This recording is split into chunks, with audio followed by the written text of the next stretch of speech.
A primeira-dama Janja da Silva recebeu nesta quinta-feira a nossa colega Natuza Neri no Palácio da Alvorada, residência oficial da Presidência da República. É a primeira entrevista exclusiva que a primeira-dama concede a uma emissora de TV no local. Janja falou sobre o papel dela no governo pelos próximos 4 anos, sobre a marca que quer deixar e fez críticas ao atual estado de conservação do Alvorada.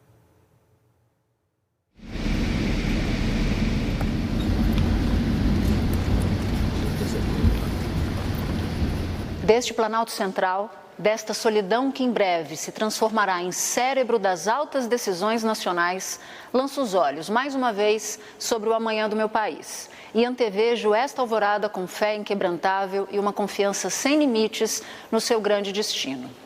Essa frase é de Juscelino Kubitschek, feita antes da inauguração do Palácio da Alvorada. Eu estou aqui na residência oficial da Presidência da República e nós da Globo News recebemos um convite de Janja da Silva, Lula da Silva, para conhecer o Alvorada antes de a família presidencial chegar aqui.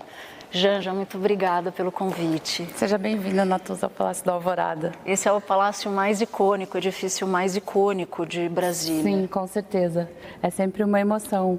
Quando eu entrei aqui a primeira vez na segunda-feira passada, dia 2 de janeiro, foi uma emoção muito grande entrar aqui. Eu tenho, desde o começo da transição, eu tenho me debruçado sobre esse livro aqui, que é um livro de fotos do Palácio da Alvorada, que foi feito ao final do governo Dilma, antes do impeachment, que são fotos do Ricardo Stuckert e do Bruno Stuckert, o primo dele. Tem sido assim o meu guia, desde o começo da transição, para eu entender como que o Alvorada estaria. O palácio que a senhora encontrou é o palácio deste guia? Infelizmente, não. A gente pode dar uma olhada? Podemos, vamos lá. Essas são as salas de estar, de recepção do palácio, né? De convivência. Não é a parte íntima, onde o presidente mora, mas é uma parte pública, onde você recebe pessoas aqui. A gente sente que parece que o espaço está vazio, e está mesmo, né? As obras de arte não estão aqui? Não estão aqui. Foi removida 2 esculturas que tinham aqui nessa porta, elas estão em outro lugar. E as coisas parece que foram meio que colocadas aqui ao meio de improviso. O piso está muito deteriorado. O que a gente percebe é que não teve cuidado, manutenção, né? Os móveis, os pés dos móveis que são de latão, eles não estão polidos, entendeu? Os móveis não são os originais, a gente vai tentar recuperar isso. Eu ainda preciso fazer uma visita no depósito. A Presidência da República tem um depósito de móveis, ver o que foi para lá. Teve muitos objetos que foram transportados de um lado para o outro, do Planalto para cá, daqui para o Jaburu. Então, a gente precisa localizar esses objetos. Eu e o presidente Lula resolvemos que a gente só vai mudar daqui quando a gente tiver um inventário completo, né, do que tem aqui dentro, como foi entregue para a gente. Ali é o salão de banquete, que é onde o presidente recebe chefes de Estado, convidados, nas recepções oficiais aqui dentro do Palácio. Aqui dentro do Palácio. Esse ambiente, ele está... A mesa também está bastante deteriorada. As cortinas, a previsão é de lavar uma vez por ano, mas acho que faz um bom tempo.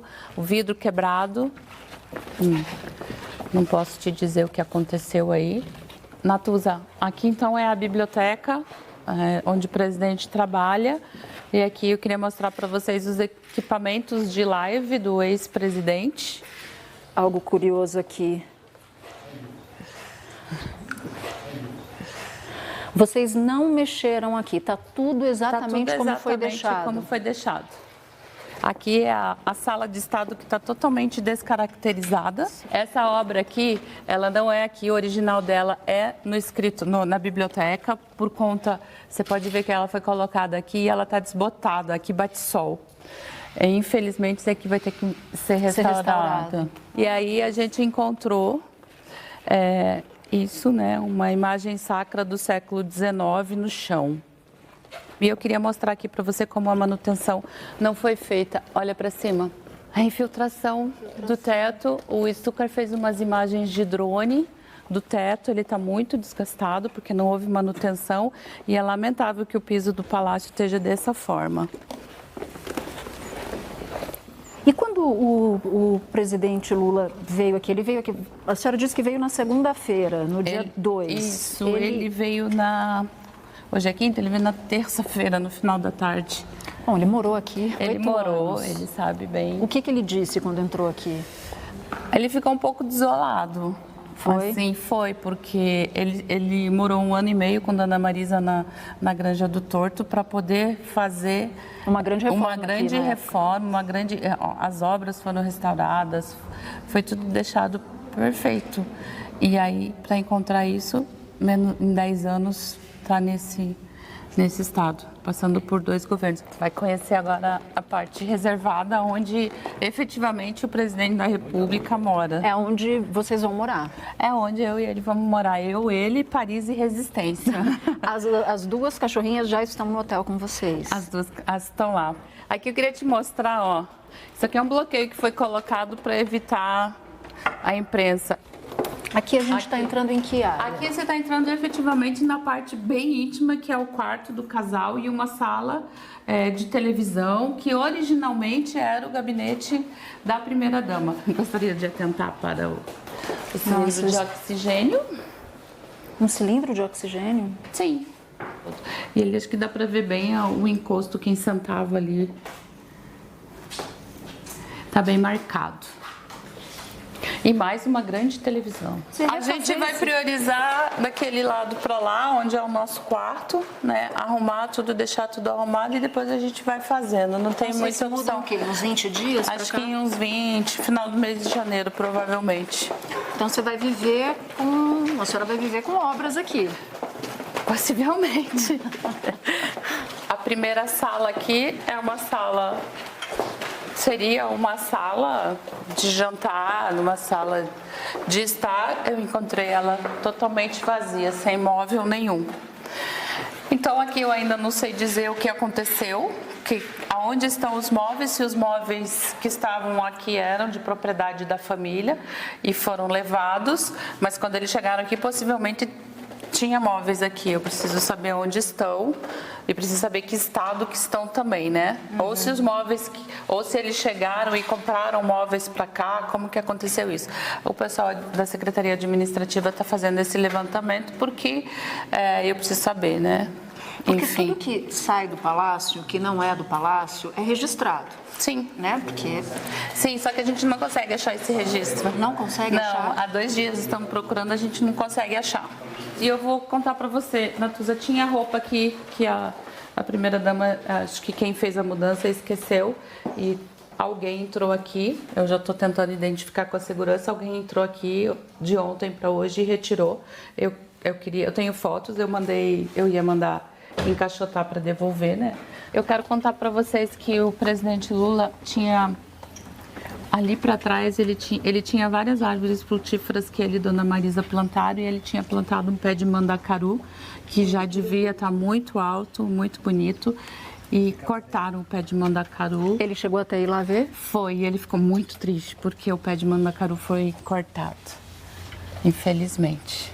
Quando é que a equipe entra para começar Hoje à tarde. Hoje à tarde. Hoje à tarde a Presidência da República tem uma equipe de engenharia e assim que a gente terminar aqui ela já vai entrar para começar a fazer a reforma, né?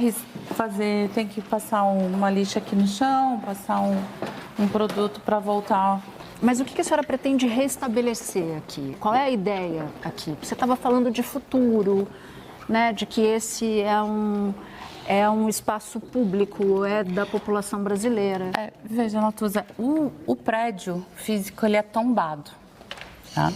O que a gente está pensando? Que a gente possa também fazer o tombamento das coisas que estão dentro do Alvorada, na parte de baixo, entendeu? Para que não aconteça mais isso das pessoas, do governante chegar e realmente tirar as coisas que são patrimônio mesmo do Estado brasileiro, entendeu? Então, a gente está com essa proposta.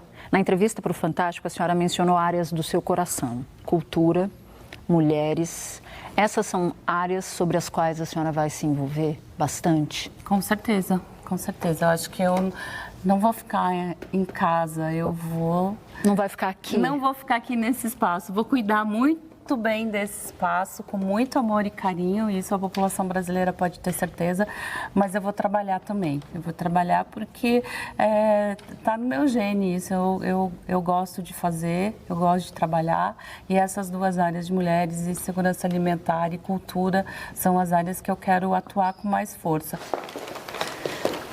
Por favor. Eu sei que você não gosta nem dessa expressão, primeira-dama. Como é que você quer ser chamada? De Janja. De Janja? De Janja. Nas solenidades oficiais, quando anunciarem. Janja Lula da Silva, esposa do presidente Lula.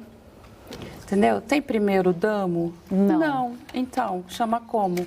O nome do homem, esposo. Não. Janja Lula da Silva, esposa do presidente Lula. Até o momento que não precise mais colocar o... Né? Mas não precisa mais do aposto, né? É isso, do aposto. O poder é um espaço difícil, custoso, né? Um espaço que gera ciúme, que tem intriga.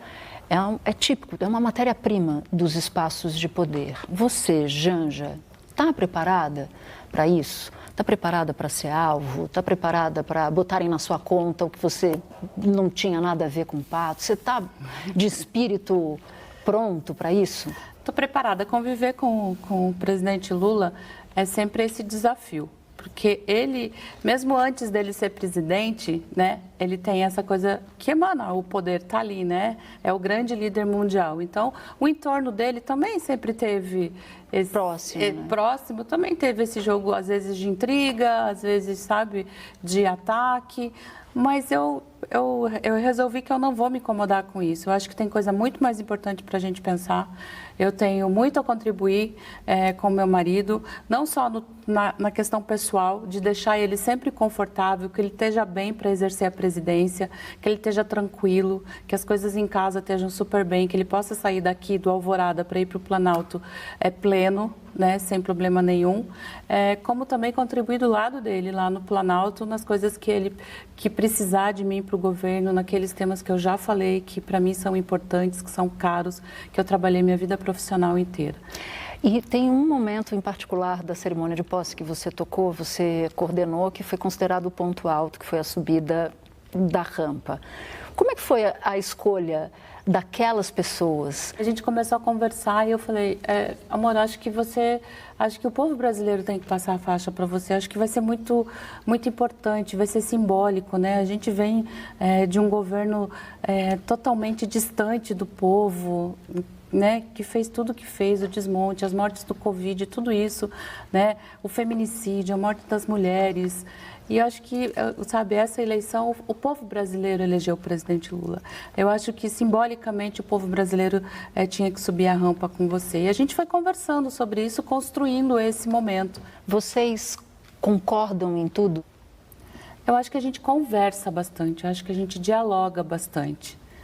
Né? Eu acho, claro, obviamente, marido e mulher nem sempre concordam, né?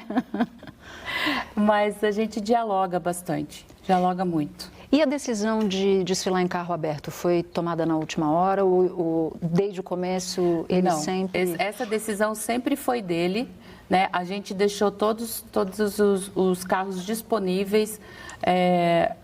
O Rolls Royce, ele tem um pouco assim, o carro é um carro antigo, é um carro que realmente não representa o povo brasileiro, aquele carro, em nada, né? Então, assim, era meio que um paradoxo, a gente está todo fazendo uma posse voltada para o povo brasileiro e desfilando no Rolls Royce. Mas a gente tentou arduamente encontrar um outro carro aberto, pensou dele sair no teto solar, não tinha, os carros blindados não tem teto solar, tiramos o filme do carro, entendeu? Porque ele queria estar muito próximo. Até pensar em ir a pé, a gente pensou. Vocês pensaram? Ele pensou.